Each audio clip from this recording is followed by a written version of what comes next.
Hi, I'm Steve Clemons, and I have tons of questions today. How dangerous is the situation between the United States and Iran? And how did we get here? Let's get to the bottom line.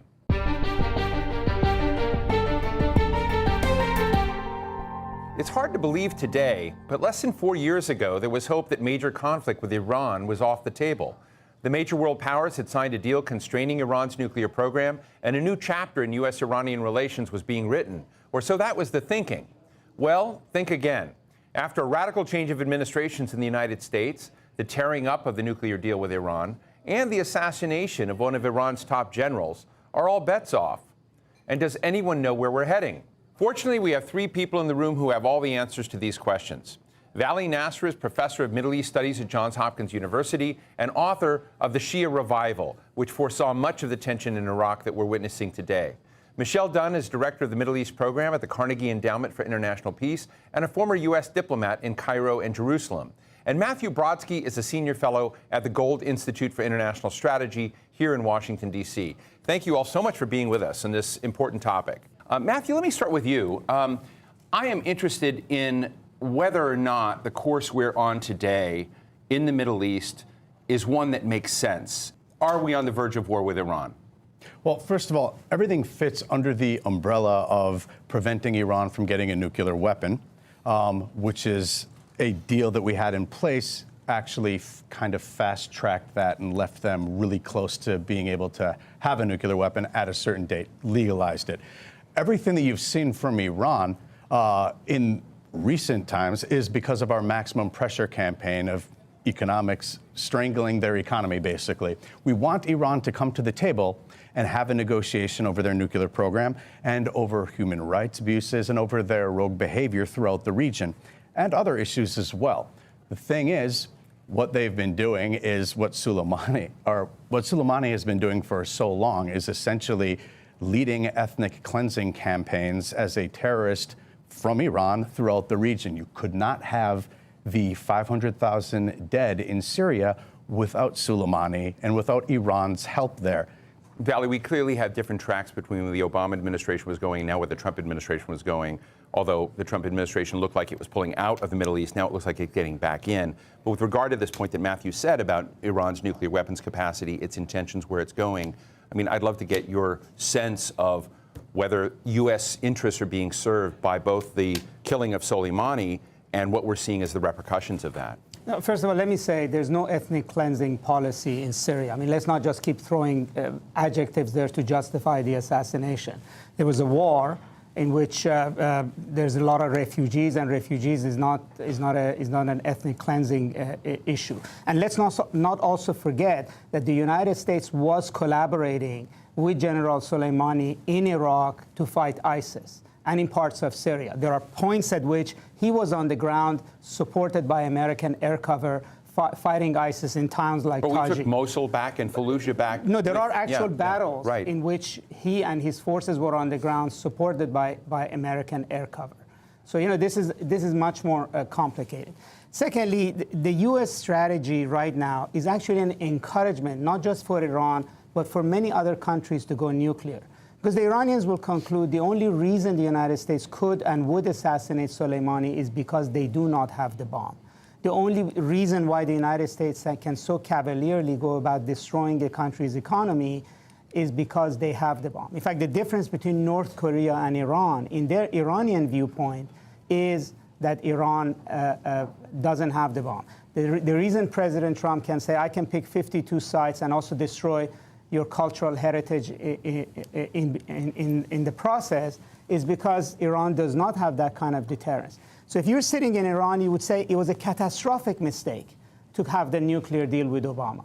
Because by giving up that even what we had, we actually invited American pressure, and we went to the table too soon. We should have persisted. We should have got the bomb. And I think that's where eventually that we're going to end up with Iran. And as we escalate, they're going to look more and more for protecting themselves, which is they're going to march down the nuclear path. I don't see any right now way in which the administration is left for the Iranians to come back to the table. Vali, was he, meaning General Soleimani, an evil man who deserved to be taken out? Well, again, let's not conflate these things. He's a general. Generals are bureaucrats. They implement orders that they're given.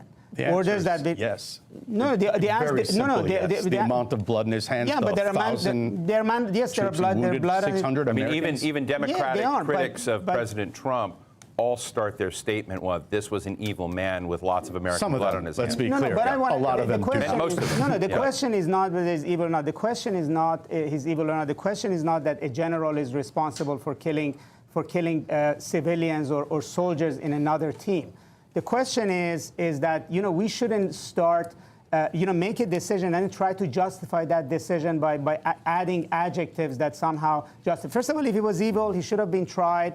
He should have been, brought to justice. There at some point would be a Nuremberg trial. You would do that. Unilaterally taking a decision to take out a sitting official of another country, it goes beyond the norms. Secondly, you have to say he's implementing state policy in Iran. It's Iran's decision that they're going to protect Assad. It's right now President Putin's decision to support massacres in Idlib. So somebody is carrying Putin's orders, is giving it to pilots and generals to implement. And somehow I don't see us talking about the Russians carrying out ethnic cleansing in Syria. The Russians are Iranians as partners. President Putin seems to have. He's pretending the Quds force is a normal army like the Artesh in Iran, which it is not. This is a form of terrorist that is specifically designed to wreak havoc outside of Iran. To claim that what Soleimani was doing in Syria, those activities of training and arming militias for ethnic cleansing campaigns, yes, let's call it what it is. No, it's not an ethnic cleansing. I want to go to Michelle. How do you see things today? Is that more cooperative? I would even call it, what you've written about the de-escalation option still there, or is war now inevitable? Well, first of all, I think it's really important at this moment not to accept that war is inevitable. I also think we have to accept that sometimes U.S. strategic calculations fail. So with the JCPOA, for example, I think it was successful in calming down the tensions on the nuclear file for the time. It was a temporary fix. It didn't help at all in terms of Iran's reach in the region and its activities, which I think have been very harmful, whether in Syria, Iraq, to a lesser degree in Yemen. It didn't help. It did not lead to an ability to work out those issues. I also think we have to accept, Matt, that, for example, President Trump's the maximum pressure campaign was supposed to bring Iran to the table on the nuclear file. You have to say this failed. It did not. The calculation was that either the Iranian regime would be forced to negotiate or somehow this would escalate pressure from within Iran to the extent that the Iranian regime would change. Could have started it earlier.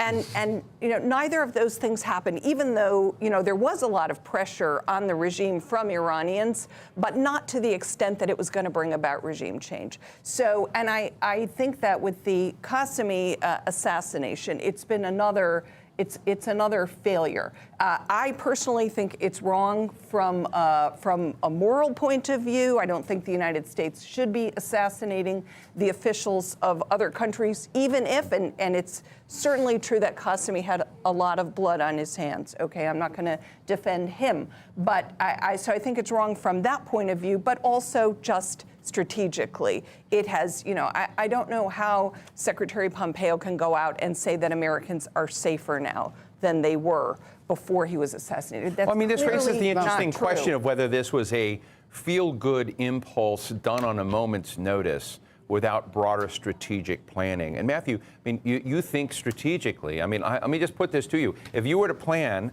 the assassination of Soleimani as a major piece of America's deterrence campaign, is this the way you would have done it? If I were planning to take him out, I would have done it a long time ago. It's amazing that he has been able to do what he has done throughout the region this long. It's frankly unthinkable. That's number one. Number two, as I've heard from many senior officials in the administration, he was in the midst of planning new attacks and that there was an imminent attack as well. Now, for some people, they need to know that there has to be an imminent attack. But his long track record, the amount of American blood he has in his hands, just in the last decade, 600 Americans killed, over 1,000 injured from the work he's done trying to kill Americans inside of Iraq. There was every justification for it. Now, as far as what occurred at this moment, let's be clear. President Trump has been quite patient when it comes to responding to what Iran has done throughout the region, okay? After the Saudi fields were attacked, no military response, no response after an American drone was taken down by Iran over international waters. We had been warning from the administration, they have been warning for a long period of time, for over a year, that there would be consequences like this, and that's what happened. And what they did was try to sack our embassy after a very pinpoint. So Matthew, I'm glad you've mentioned timing. Let me show you a clip of a New York Times piece in the time of Bill Clinton. Impeachment vote in House delayed as Bill Clinton launches Iraq airstrike, citing military need to move swiftly. So I take your point that maybe Soleimani was a target there. Vali, the timing seems peculiar. Well, I don't know if it's peculiar in terms of our domestic politics or not. But look, the argument that the administration would move out of the deal, put pressure on Iran, and then basically say that as I sit on you, don't react and just take the pressure, it just doesn't work. It's actually, that's the most important strategic miscalculation. That at some point the Iranians would have reacted, and then you're caught in an escalation cycle from which you can't extricate yourself. And yes, we can say, all of the things about what Soleimani was doing, what he was planning, but the reality of it is that the administration decided to escalate this. And again, there's very clear that they miscalculated. They didn't understand how the Iranians would, first of all, understand what Soleimani was doing and interpret what we did. Clearly, the Iranian public, which Secretary Pompeo seems to know very well and continuously sort of says how they're feeling, did not see Syria the way Matt is describing it. They saw it as an existential threat. Every Iranian, particularly religious Iranians, remembers 2006 in Syria, in Iraq, when the shrine in Samarra was blown up. They were worried about the shrines in Syria and Damascus, the shrines in southern Iraq. To them, this is what Soleimani was doing in Syria. And to them, it's justified. To them, it's national defense. To Iranians, Iraq is always going to be a launching pad against Iran, whether by the United States, by another Arab government, just as it was by Saddam. Now, we don't agree with Iran's strategic plan. But, Soleimani or the guy who's going to replace him or the guy who's going to replace that one is not sort of their freelancing personal on their own. The whole point about the nuclear deal was to ignore all the protests that have gone on in Iran for well over a year, as though you're representing the regime point of view. But we destroyed it. The regime point of view, you're apparently saying that's what all Iranians do.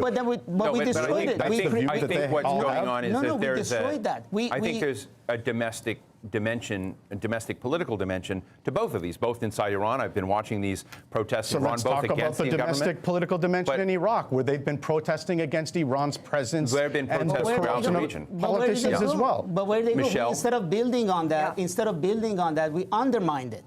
In both countries, we undermined it. We created a nationalist issue in both. Give the regime more, right? Michelle, that's on the United States. We have a saying that's made its way to the movies on occasion, wag the dog. Was this wag the dog? Was this a distraction from President Trump's impeachment? So, no, I don't think so. I mean, from what we've seen with, the American contractor killed in Iraq, and then especially the storming of the U.S. Embassy in Baghdad, President Trump very much had Benghazi on his mind, and how much he criticized Obama and Hillary Clinton as Secretary of State for not acting firmly, and he felt now is the time for him to take bold action. Now, let me just add, though, that of course the impeachment is going to play into every decision President Trump will make going forward.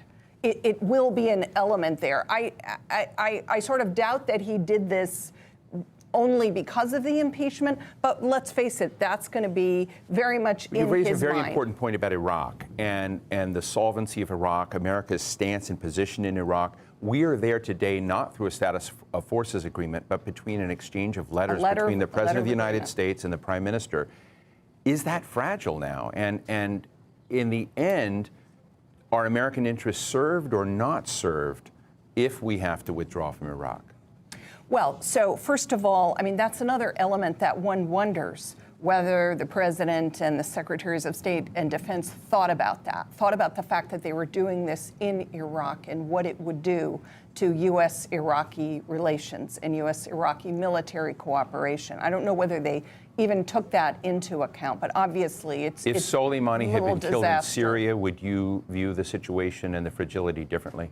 I think it would be different. I still wouldn't have been in favor of it, but it obviously, since the U.S., doesn't have that kind of a relationship with Syria, it wouldn't have put a bilateral relationship at risk. What's going to happen now, I would suspect that the U.S. military presence in Iraq is going to become a big question mark, very unclear. What is our status? Our status was clear. We were there at the invitation of the Iraqi government. There was a letter of agreement. Now with the Iraqi parliament having voted to expel all foreign forces, unfortunately, I mean, the Iranian-backed militias in Iraq are not seen as foreign forces. Those are Iraqi militias. So it's we're going to be in a real gray area in terms of our presence in Iraq. Matthew, I want to imagine for a moment that you're the President's advisor in the National Security Council in this.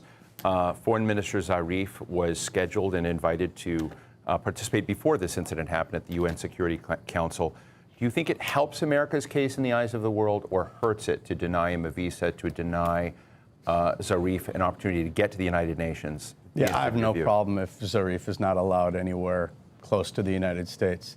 I mean, that's all part of, frankly, the media landscape. You're talking about a wag the dog type of situation. We're at a point right now where, frankly, most mainstream media in the United States and the talking points amongst leading Democrats, including presidential candidates, are more pro-Iranian regime than the Iranian people are, which is kind of crazy at the moment. I just want to put up a tweet from President Trump here just to take a quick look, about targeting 52 Iranian sites. We're targeting 52 Iranian sites representing the 52 American hostages taken by Iran, some at a very high level, important to Iran and the Iranian culture, and those targets in Iran itself will be hit very fast and very hard. Now, to be fair, both Defense Secretary Mark Esper and Secretary of State Mike Pompeo said that any targeting will fulfill all commitments of complying with international law. The president has doubled down and said, they can kill people. Why can't we knock out, their cultural sites? So we've talked about international standards of behavior and whatever. And Vali, I mean, I see this, and again, looking at this broad question, because I understand the anger and frustration of Americans in this case. But is this pugnaciousness and this disregard for culture something that undermines our case as well? I think it does. I mean, you look, when 9/11 happened, after that, we sort of took stock about anti-Americanism across the Muslim world, or even more broadly. We hadn't seen it coming. We're right now sort of oblivious to the way in which anger is building, unhappiness is building, that the way in which we're being judged. And yes, the Secretary of State, Secretary of Defense can assure everybody that things will be done according to international law.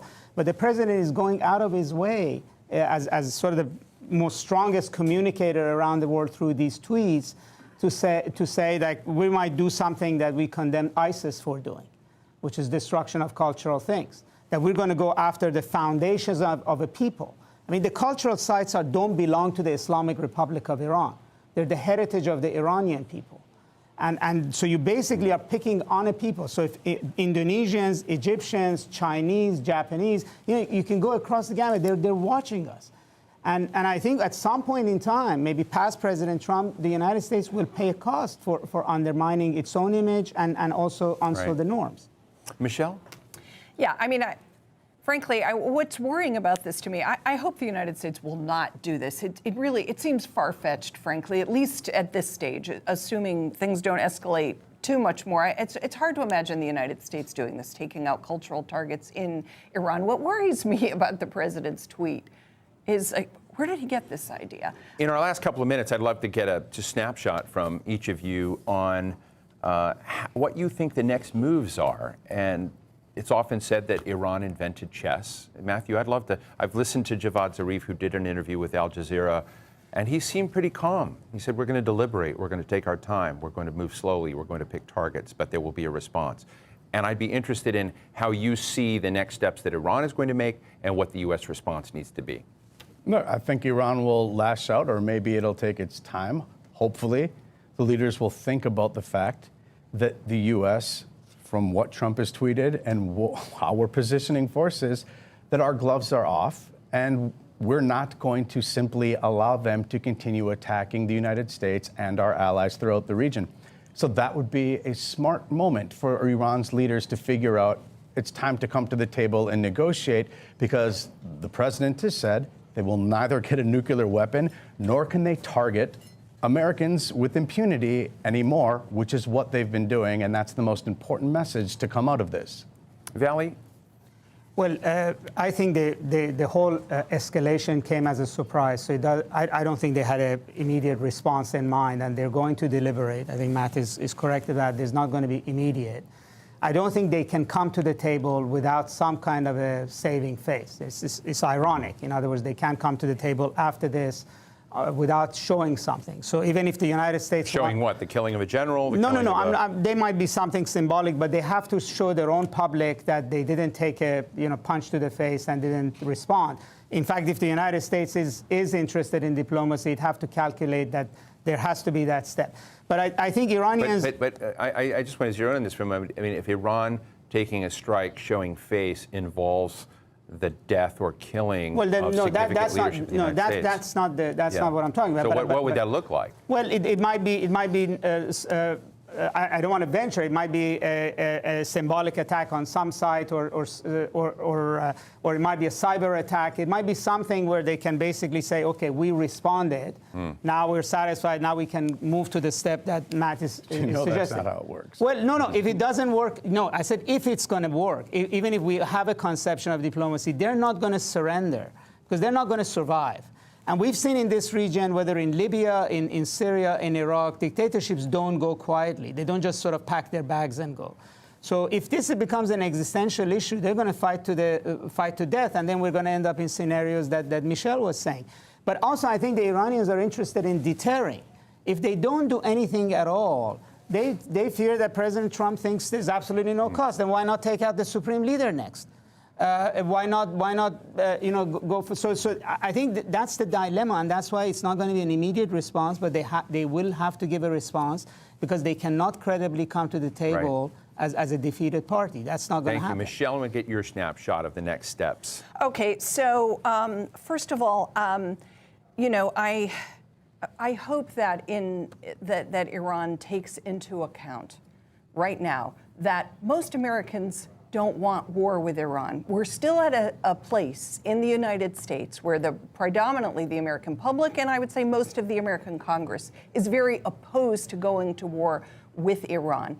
That, unfortunately, can turn around very quickly if the Iranians draw blood from Americans in their response. So I hope, Iran, as much as the U.S. has struck them a heavy blow, and they've said they have to take revenge, but I hope they bear this in mind, that it's in their interests for Americans not to be charged up about war with Iran. Now let me say what I think should be the next steps. Right now, the Omani foreign minister is in Tehran. Oman has been a good channel between the United States and Iran. Another good channel, for example, are the Swiss. There have been some messages going back and forth. The Swiss handle relations since the U.S. and Iran don't have relations. The Iranian Foreign Minister Zarif is going to Davos.